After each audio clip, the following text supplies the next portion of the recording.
కథ చెప్పుకుందామేరా.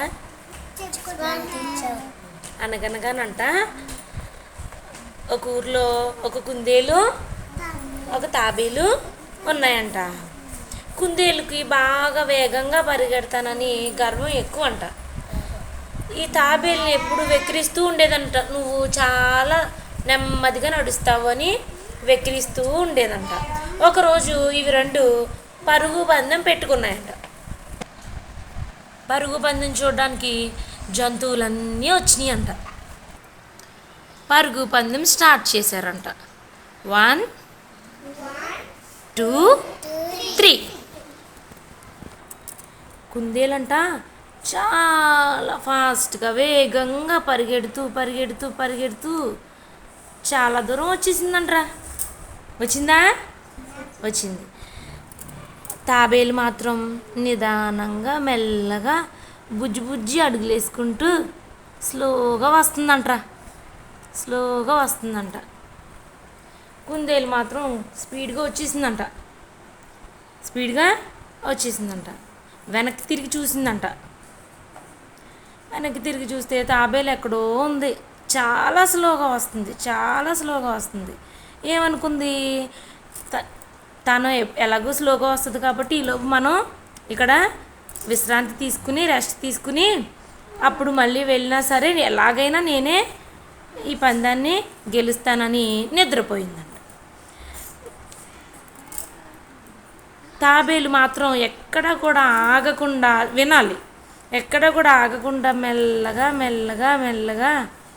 నడుచుకుంటూ చిన్న అడుగులు వేసుకుంటూ తన గమ్యం వైపుకి వచ్చిందంట.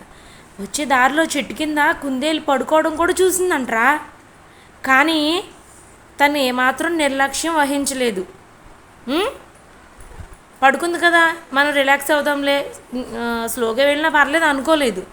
తను ఇంతకుముందు ఎలా అయితే వెళ్ళిందో అలాగే చిన్ని అడుగులు వేసుకుంటూ తన గమ్యం వైపు అలా బయలుదేరింది. అలా నడుచుకుంటూ వెళ్ళి ఎక్కడికైతే పందెం పెట్టుకున్నారో ఆ గీత దగ్గరికంటూ వచ్చేసిందంట.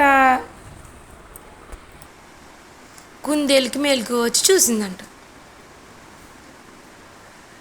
చూస్తే ఏమైంది, తాబేలు పందెం గెలిచేలాగా గీత దగ్గరికంటూ వెళ్ళిపోయింది.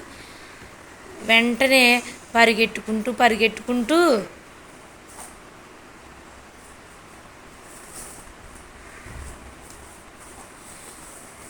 రావడానికి ప్రయత్నించింది. కానీ అప్పటికే తాబేలు ఏమైంది, పందెం గెలిచేసింది. జంతువులన్నీ అభినందించాయి.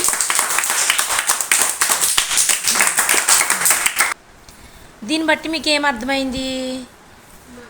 ఎవరిని తక్కువ చేసి మాట్లాడకూడదు, నిదానమే ప్రధానం.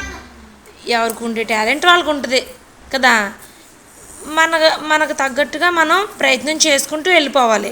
ఎవరిని వెక్కిరించడం, తిట్టడం అలా చేయకూడదు, గర్వం చూపించకూడదు.